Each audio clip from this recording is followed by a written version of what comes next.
3절부터 보시겠습니다.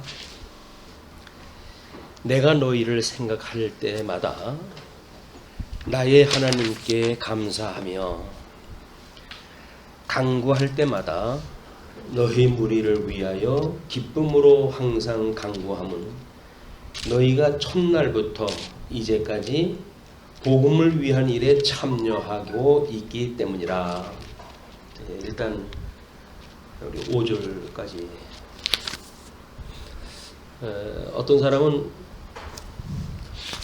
빌립보서와 같이 한 4장 정도로 된 편지인데 이거를 뭐 몇 주간에 걸쳐 가지고 우리가 공부하는 것에 대해서 비아냥거리기를 편지 한 통이 있는데 뭐 4주씩이나 걸리냐 뭐 이렇게 이야기하다 하면 그래요.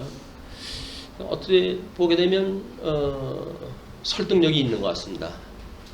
편지 그냥 보낸 건데, 그런데 우리는 그때 살던 사람도 아니고 그때 문화도 낯설고 그때 역사도 낯설고 그때에 대해서 아는 바가 하나도 없어요. 사도 바울에 대하여 우리가 아는 바도 사실은 별로 없습니다. 그리고 사도 바울이 증거했던 예수님에 대해서도 별반 아는 바가 없어요.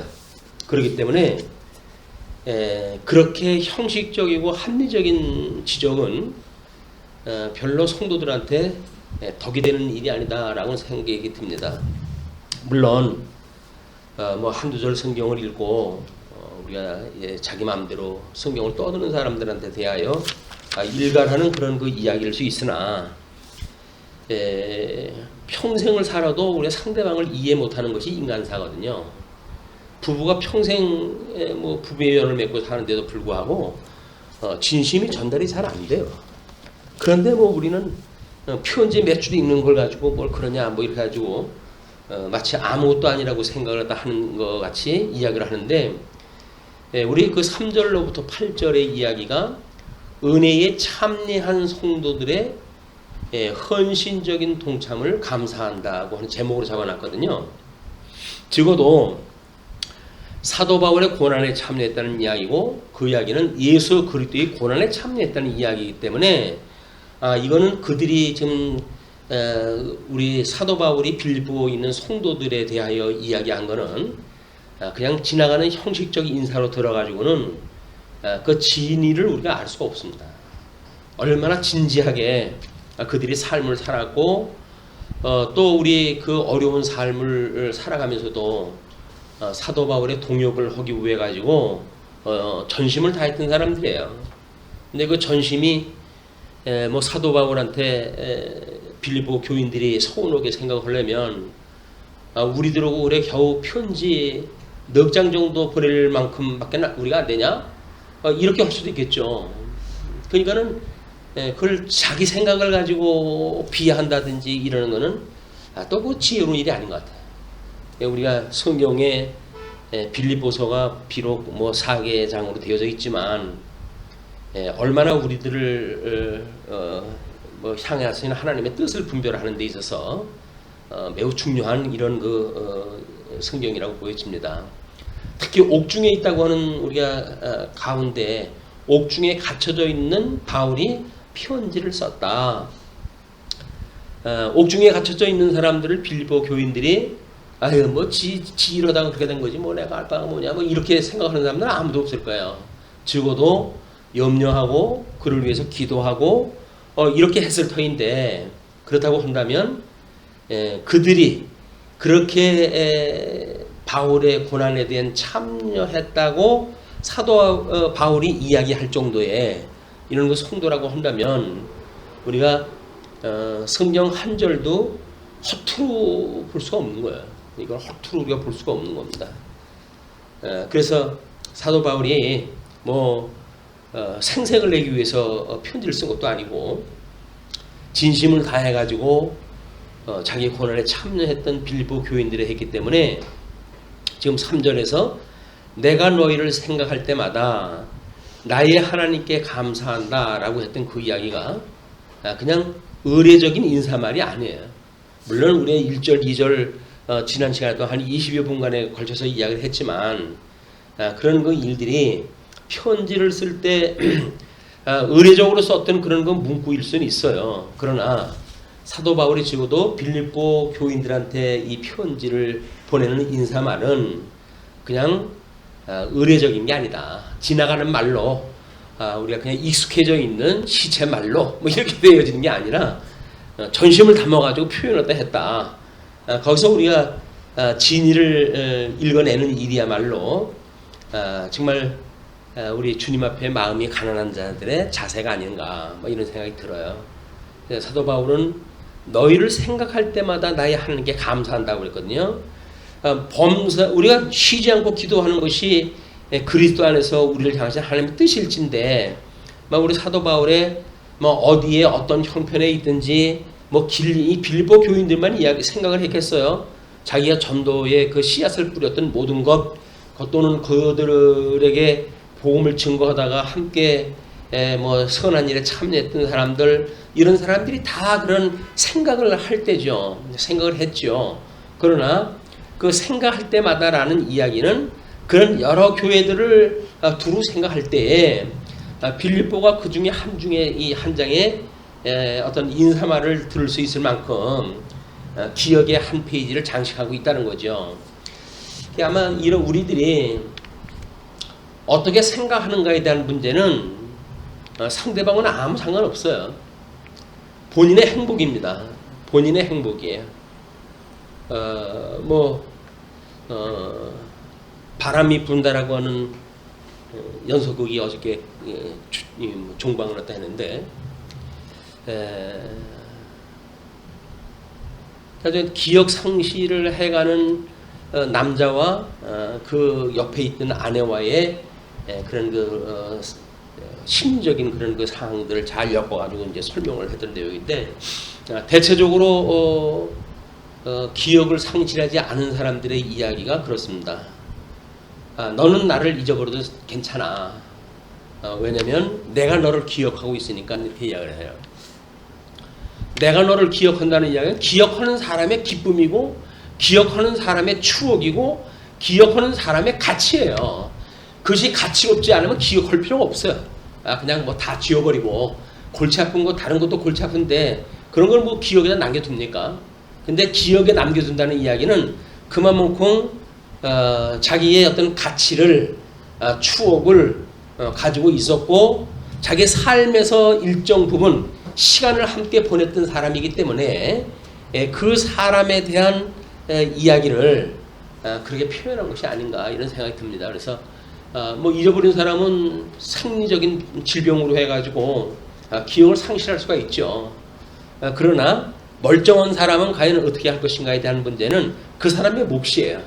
그 사람이 사랑했던 사람이라고 한다면 사랑하는 감정으로 그냥 남아져 있을 것이고, 미워하고 증오했던 사람이라고 한다면 미워하고 증오했던 것으로 감정으로 남아 있겠죠. 이것이 과연 누가 행복하냐. 그래서 나를 생각해주는 그 사람으로 인해서 내가 과연 행복할까? 아니면 그 사람의 은혜를 인해 가지고 행복해하는 사람, 그 사람이 행복할까? 라고 하는 문제는 우리가 한 번쯤은 생각해 볼 여지가 있다고 보여져요. 우리는 다른 사람이 나를 어떻게 생각하느냐 때문에 노심초사하는 것이 인생사인데, 다른 사람이 어떻게 생각하는 것이 뭐 중요합니까? 내가 어떻게 생각하느냐가 중요하지. 근데 우리는 내가 생각하는 거는 차치하고 상대방이 나를 어떻게 생각하느냐 때문에 우리는 전전긍긍하거든요. 그런 걸로 해서 우리는 세월을 낭비하고 있는지도 모릅니다. 세월뿐만이 아니죠. 그 세월을 통해 가지고 우리의 심리적인 이런 감정 소비 이런 걸로 보게 되면 얼마나 큰 에너지가 소비되어져 나가는지 몰라요. 그게 우리 인생을 갉아먹는 일입니다. 결국은 우리가 할 수만 있으면 덕담을 나누고 좋은 그런 하나님의 선하신 뜻을 우리가 이야기하고, 이런 그 일이야말로 말하는 사람들의 행복이죠. 그걸 알고 있는 사람들의 행복이고, 행복을 나누는 사람들의 행복이다. 그거는 참여하지 않는 사람들은 누리지 못하는 거예요. 참여하는 사람들만이 누릴 수 있는 행복이에요. 그것이 함께 하는 자들의 가치로운 일이라고 보여집니다. 그래서 생각할 때마다, 내가 너희를 생각할 때마다 나의 하나님께 감사한다 그러잖아요.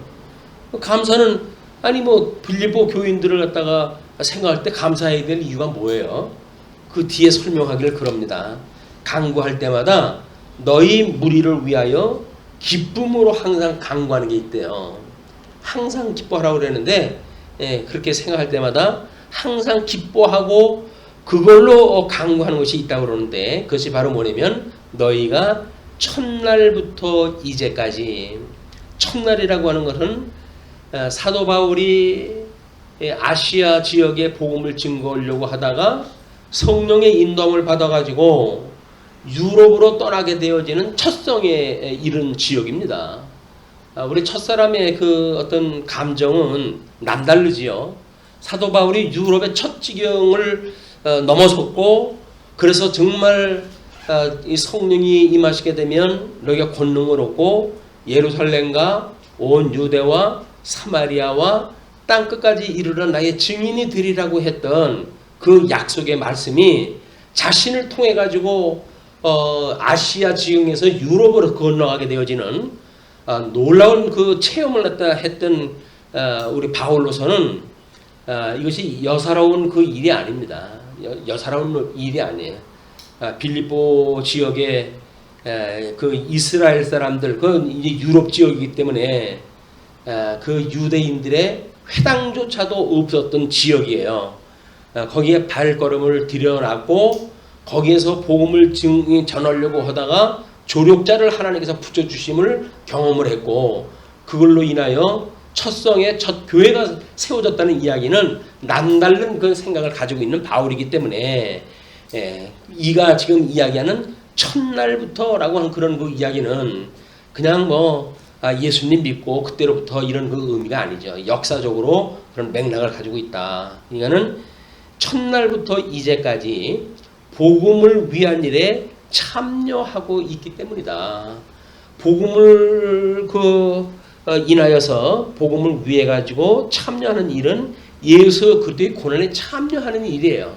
복음을 기억하는 일이고 우리가 복음을 깨닫고 복음을 이해하고 그래 복음을 생각하고 그 생각이 우리의 모든 삶을 결국은 장악을 하게 되어져서 결국 그 복음적인 삶의 열매를 맺게 되어지는 전 인격적인 예수를 믿는 일들 아닙니까? 그걸로 인해 가지고 참여하고 있다고 그렇게 사도 바울은 보았어요.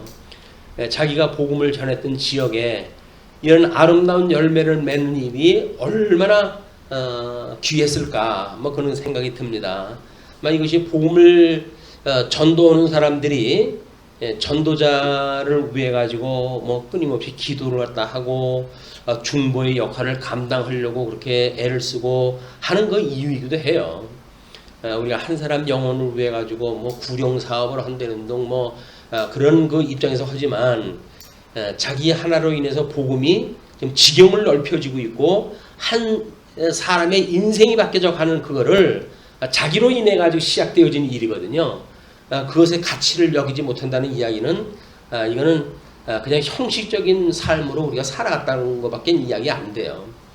그래서 그때마다 첫날부터 이제까지 복음을 위한 일에 참여하고 있기 때문이다. 우리가 가끔 교회에서 뭐 여러 가지 갈등 문제가 나타날 때도 그렇죠. 이 문제를 어떻게 할 것인가. 그때마다 제가 직접적인 그런 말씀은 드리진 않지만 우리와 함께하는 자가 우리 편입니다. 우리와 함께하는 자가 우리 편이라는 거예요. 옳고 그런 걸 떠나서 이야기해요. 옳고 그런 걸 떠나가지고 우리와 함께하는 자가 우리 편이지. 우리하고 같이 있으면서 마음은 딴 생각 가지고 있고 뭐 다른 가치관을 가지고 자기 세계를 갖다 구축하고 자기의 유익을 위해 살아가고 자기 영광을 위해 살아가고 그것이 무슨 소용이 있어요. 근데 비록 연약하고 아무것도 할 수 없는 그런 연약한 어떤 그런 구성원이라 할지라도 우리하고 함께 한다고 한다면 우리가 그를 지켜야 돼요. 왜? 우리가 함께하는 자니까. 우리가 함께자니까. 명분을 위해 가지고 뭐 명분을 떠나 가지고 교회 떠난다는 이야기는 사실 거짓말이에요. 자기가 싫으니까 떠나는 거지 가치로운데 어떻게 떠납니까? 그런 그 문제를 우리가 어떻게 이해하는가에 대한 문제는 참 막 그렇게 떠나간 자를 위해서 우리가 얼마나 아파해야 되는 막 그런 그 감정 이전에 과연 우리와 함께 이 복음에 참여하는 자의 가치를 우리가 생각하는 일이다.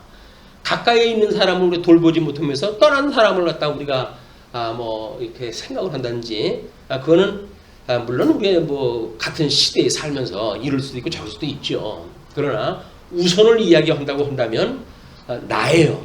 우선을 이야기한다면 나예요. 나의 신앙이 중요하지. 한층 건너 뭐 내가 배 아파서 난 자식이 중요하다고요? 거짓말이에요.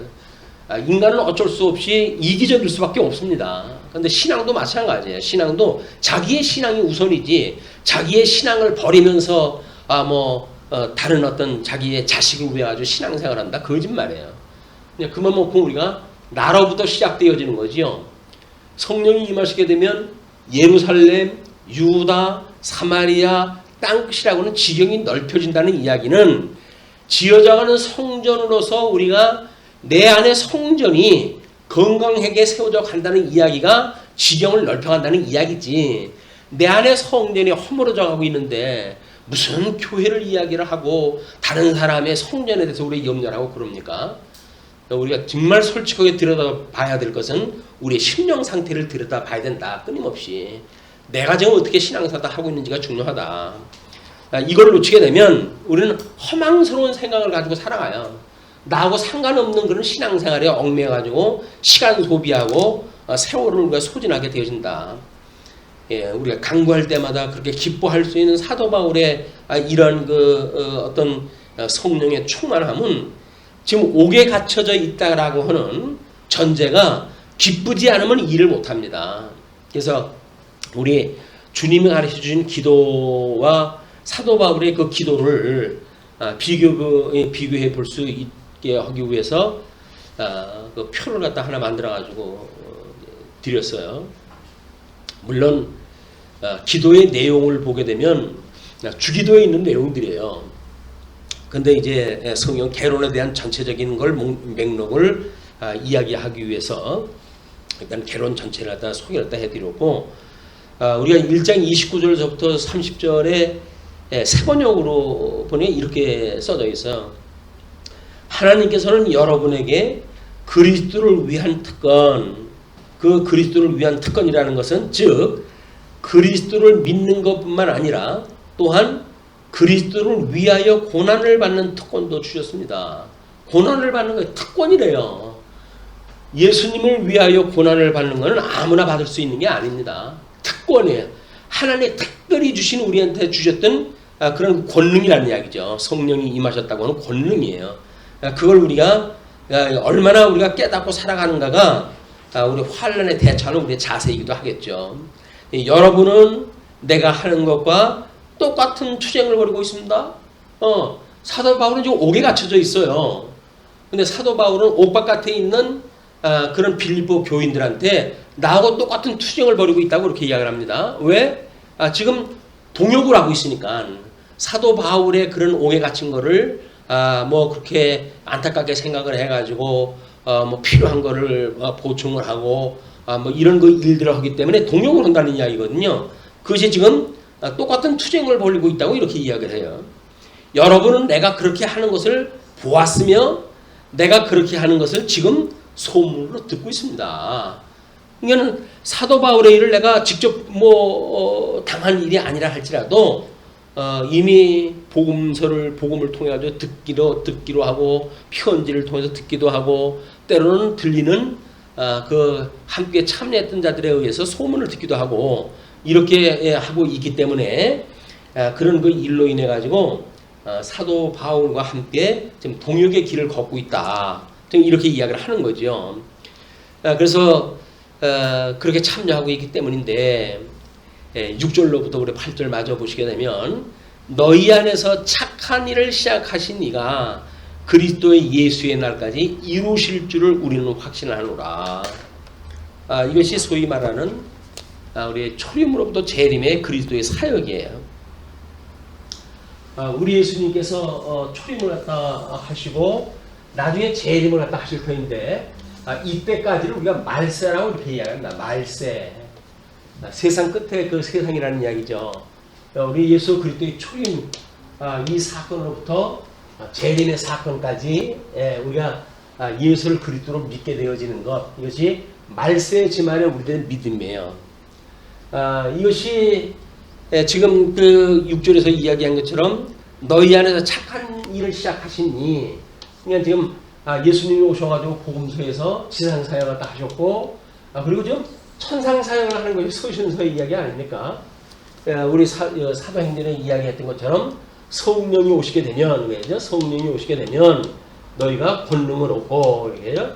그래서 예루살렘, 유다, 사마리아, 땅끝까지 복음이 증거되어진다, 이렇게 이야기를 하는데, 사도 바울은 지금 땅끝까지 전파되어지는 이방인의 사도라고 이렇게 자처를 다 하고 있어요. 이방인의 사도가 되어져서 우리 예루살렘, 유다, 사마리아라고 하는 우리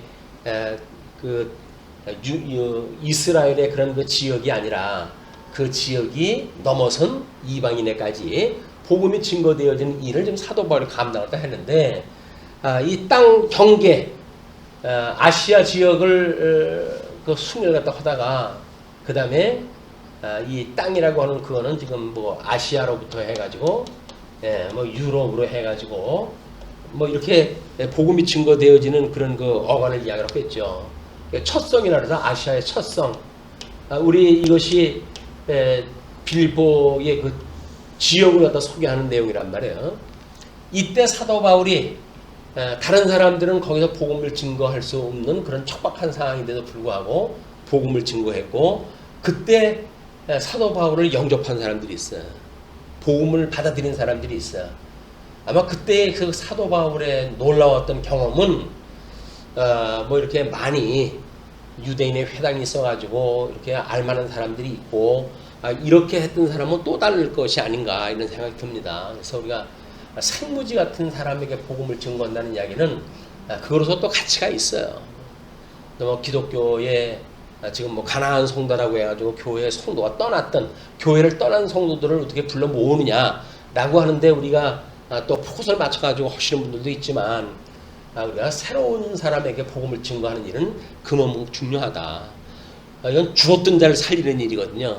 죽었던 자를 살리는 일이기 때문에 매우 중요한 그런 이유가 있다고 보여집니다. 근데 그 그리스도의 예수의 날까지, 예수님 재림 오시는 그날까지 이루실 줄을 우리는 확신한다. 이것이 천상사역의 성취 사건이에요. 이걸 예수님께는 복음서에서 내가 율법이나 선지를 폐하러 온 줄로 생각하지 마라, 이걸 내가 온전케 하러 온다, 이렇게 이야기를 했잖아요. 그러니까 주님의 몸된 교회는 결국 뭡니까? 예수 그리스도가 머리가 되어지고, 주님의 몸된 교회는 몸이 되어져 가지고 몸이 완성되어진다, 그 이야기예요. 그러니까 서신서를 통해 가지고 성취되어지는 이 사건은 지금 우리가 직접적으로 확인하게 되어지는 예수 그리스도의 완성 사건이에요. 이 완성이라고 하는 건 온전케 하신다는 겁니다. 어떻게? 예수 그리스도의 형상에 이르기까지 우리를 온전케 하신다는 거예요. 그래서 우리가 그리스도의 몸이라고 한다면 주님께서 내가 너희를 사랑한 것 같이, 그 이야기예요. 너희도 피차 사랑하라, 이 이야기거든요. 피차 사랑하라. 왜? 몸이니까 온 지체가 피차 사랑을 해라, 그 이야기예요. 그 예수를 믿는다는 이야기는 결국 사랑을 해야 된다는 이야기고, 이번에 교사회에서 사복음서를 해달라고 그래가지고 일단은 교환을 마련을 했어요. 교환을 전부 작성했다 해가지고 교회 카페도 올려놨고, 그리고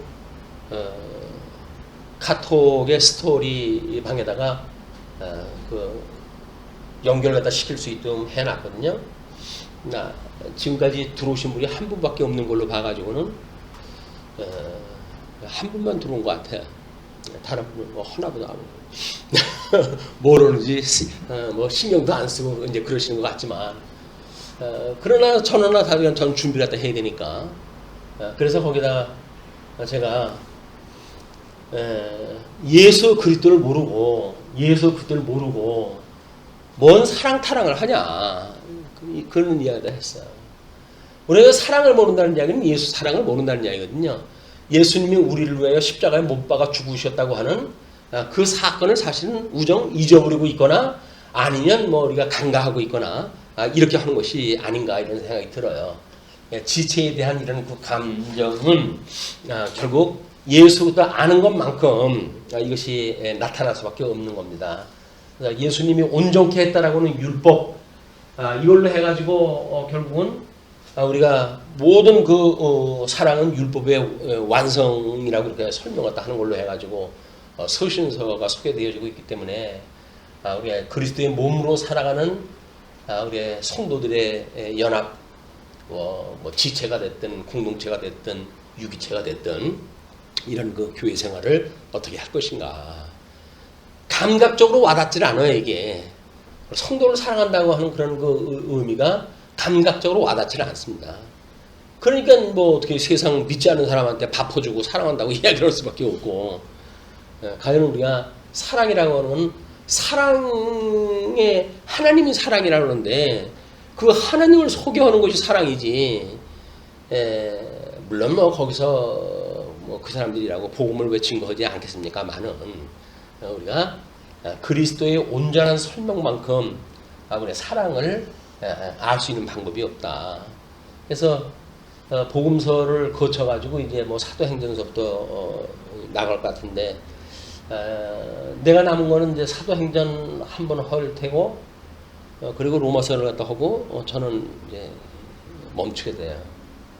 다음번에 이제 어떻게 연결될는지 모르겠어요. 이렇게 지금 그렇게 해가지고 기초를 놓고 몇 분한테는 미안하기도 하다. 왜냐면 좀 어려운 방식의 어떤 신학적인 소개이기 때문에 어떤 사람들은 뭔 말인지 모르고 그냥 보내게 되고 그런 분들한테는 미안한 생각도 있지만 그러나 하여간 세월은 가고 그렇다고 한다면 우리가 이렇게 교환으로 남겨놓는 것이 가치로운 일이라고 생각이 들어서 그렇게 한다고 소개도 했어요. 그것도 이제 우리 몇백 년 전에 신학을 해야 될 이유 뭐 이런 거를 쓰신 그 목사님이 있더라고요. 그래가지고 교회가 싸우려 복음이나 듣고 이렇게 있어가지고 세속화되어져 가고 그것이 안타까워가지고 신학의 중요성을 이야기하고 필요를 갖다 하고 그렇게 이야기하긴 책이 소개가 됐더라고요. 그래서 그 책의 내용도 뒷면에다 전부 소개를 갖다 해드리고 그리고 우리가 통속 성경 신학을 통해 가지고 4대 신학을 지금 우리가 통속적으로 이해를 한다는 것이 왜 이 시대에 필요한지 그런 그 내용도 좀 소개를 갖다 해서 얼마 남지 않은 시간인데 뭔가 참여되어진다는 이야기는 뭐 관심이 있어야 되는 이야기이기 때문에 일단은 그렇게 아주 불을 지펴봤어요. 탈는지 안 탈는지는 모르겠어요 아직. 그렇게 해가지고 소개를 해서 우리가 어떻게 정말 예수 그리스도의 이 몸으로서 우리 사랑을 하면서 사랑이라고 하는 감정을 가지고 전도도 하고 사랑이라고 하는 감정을 가지고 교회 생활도 하고 사랑이라고 하는 감정을 가지고 사회생활, 가정생활도 하고 이렇게 해가는지에 대한 이것이 이제는 매듭을 지어야 될 때가 오지는 않나 이런 생각이 자꾸 듭니다. 사랑이라고 하는 실체는 뭐고 사랑이라고 하는 것을 주면 몸된 교회에서 어떻게 우리가 몸에서 실현되어져 가는지 근데 뭐 이걸 깨닫지 못하고는 될 수 있는 일이 아니에요. 그런 거를 이번 기회에 한번 정리라도 하고 싶어가지고 이제 쭉 정리라도 해놨습니다. 그래서 한번 들어가서 보셨으면 좋겠어요. 자 그리고 그래서 그렇게 착한 일을 시작하신 이가 그리스도의 예수의 날까지 이루실 줄을 우리는 확신하노라. 이 시대에 안 되면 또 다음 뭐 시대에 누가 와서 또 하고 뭐 이렇게 돼서 이루어지겠죠. 내가 너희 무리를 위하여 이와 같이 생각하는 것이 마땅하니 이는 너희가 내 마음에 있음이며 나의 매임과 복음을 변명함과 확정함에 너희가 다 나와 함께 은혜에 참여한 자가 됨이라.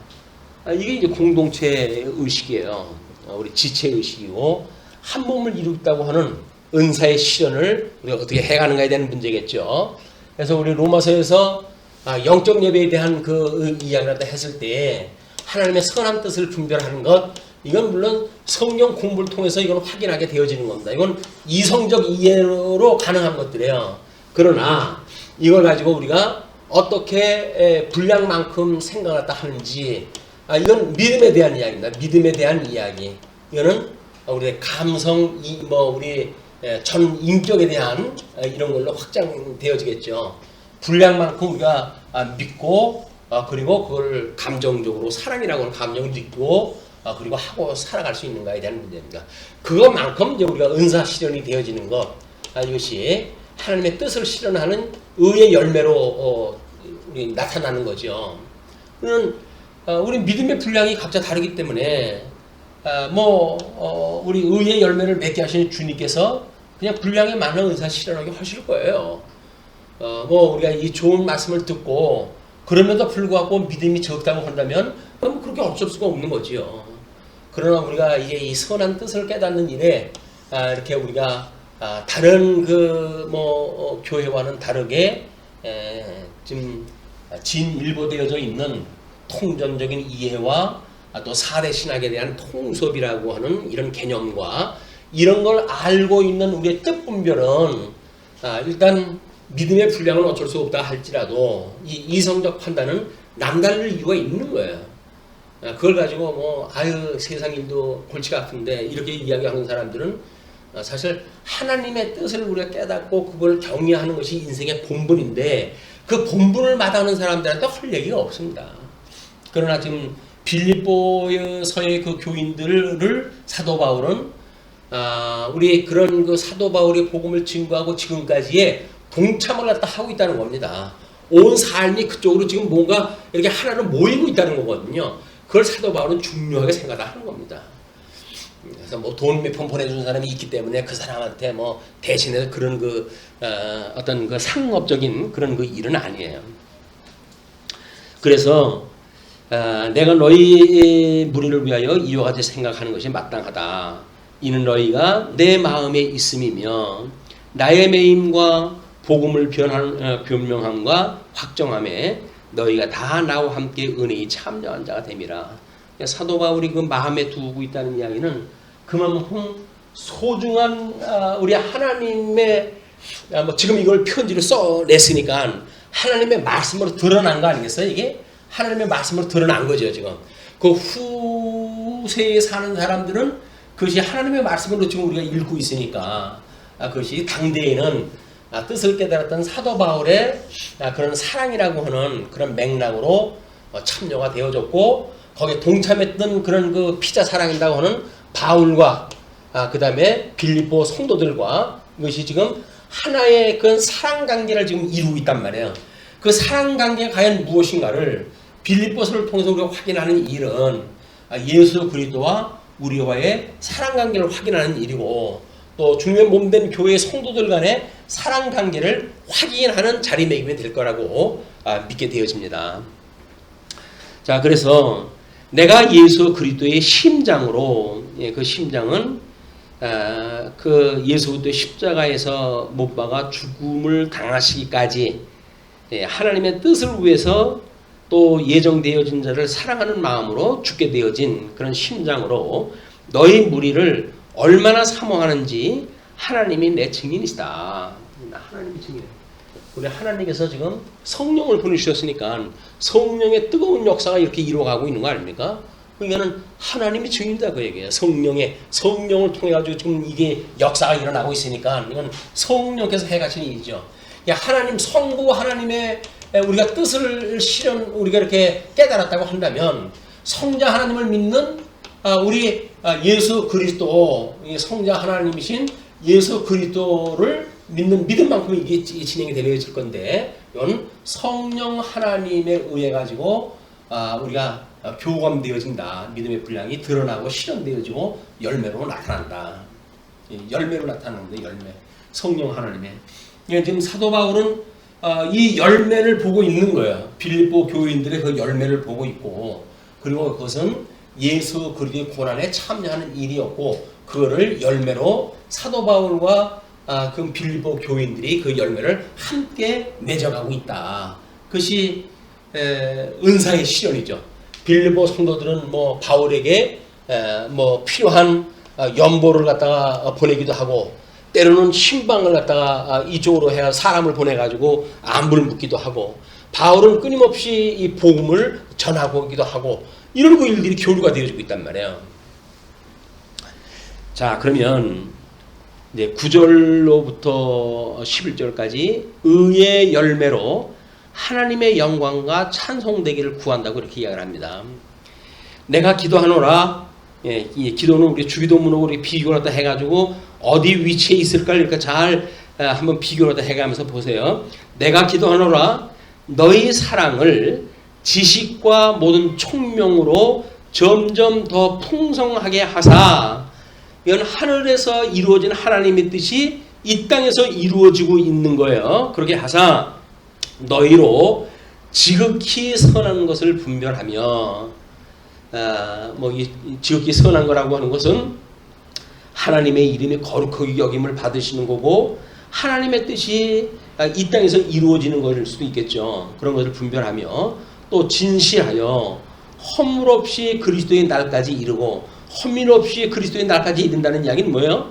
우리가 시험에 들지 아니하고 우리가 우리에게 죄진 자를 사해 준 것처럼 모든 자의 죄를 사하고, 그리고 악으로부터 구원을 갖다 해달라고 하는 끊임없는 그 기도와 더불어서 그런 그리스도의 날까지 이루고, 예수 그리스도로 말미암아 의의 열매가 가득하여, 믿는 것과 하는 것이 예수 그리스도의 장성한 믿음의 분량까지 이르러 하나님의 영광과 찬송이 되기를 원하노라.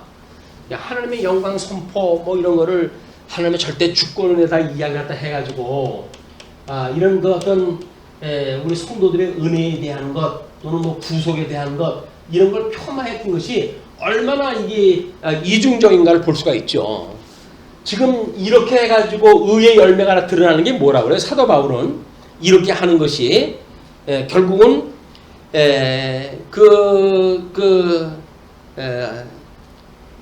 이렇게 가득하게 드러나는 걸 통해 가지고 하나님의 영광과 찬송이 되기를 원한다. 하나님의 영광이라는 거예요. 이게 하나님의 영광. 이 주권을 통해 가지고 하나님의 영광 드러내는 것이 하나님의 계시 목적이라고 그러지 않았어요? 그렇다고 한다면 이 구속을 받아가지고 구속의 완성을 통해 가지고 드러나는 것이 하나님의 영광이란 말이에요. 이걸 이분으로 나눠가지고 구속사에 대한 폄하 뭐 이런 것이 얼마나 왜곡되어졌기 때문에 우리가 이 은혜로 여기지 않고 당연하게 여기는 신앙생활을 통해 가지고 싸구려 복음을 갖다 만들고 우리 삶의 열매를 우습게 여기는 다른 사람의 열매를 갖다 비웃는 이런 말도 못한 이런 그 지경에까지 빠졌는지 살펴볼 이유가 있는 겁니다. 그런 맥락에서 우리는 통섭성경개론을 가지고 사계 신학의 통섭이라고 하는 그런 어떤 장을 확장시킴으로 해가지고 우리는 하나님의 의와 하나님의 나라를 통섭한 거예요. 구속사와 모든 신학을 통섭을 한 것이다. 이것이 하나님의 영광과 찬송이 되기를 원한다. 아직은 안 이루어졌어요. 이거 원한다고 기도를 다 하는 거예요. 그러니까 기도 아니에요? 기도는 소망이니까. 이 뜻이라고 하는 그 이야기는 분량만큼은 우리는 사랑의 수고로 다 하죠. 여기서 이제 믿음의 분량이라고 했어요. 믿음의 역사. 이 믿음의 역사는 사랑의 수고로 나타나겠죠? 이 사랑의 수고. 그러나 이거는 소망에 있네. 소망에 있네. 아직은 우리가 열매가 맺지 않았다고 하더라도 우리가 너희들이 이렇게 이루어지길 원한다라고는 끝없이 가지고 있는 거예요. 그러나 믿음의 역사라고 하는 그 이야기는 믿음의 분량만큼밖에는 이게 권능이 나타나지는 않은 거니까. 그러나 성령에 의해서 우리 성령의 열매로 사랑의 수고를 하게 되어지는 것이 믿음, 소망, 사랑이라고 하는 세 가지의 큰 덕목입니다. 기독교에. 이런 구조적인 이해가 우리가 그냥 산발적으로 그저 뭐 이렇게 성령 구절에 믿음, 소망, 사랑이 항상 있을 것인데 그 중에 사랑이 제일이니라 뭐 이렇게 외워가지고 이런 인격적 구도라든지 이런 걸 알 수가 없어요. 이렇게 우리가 어떤 구도를 통해서 파악하는 이런 그런 개념을 이해하는데 매우 좀 총체적이다. 이런 생각을 가지시고 그런 뭐 이렇게 부분적인 걸로 아는 걸로 족하는 것이 아니라 전체를 우리가 알아들이는 이런 그 때를 지내셨으면 좋겠다는 생각이 듭니다. 자, 이제 11절까지 했으니까 차 한 잔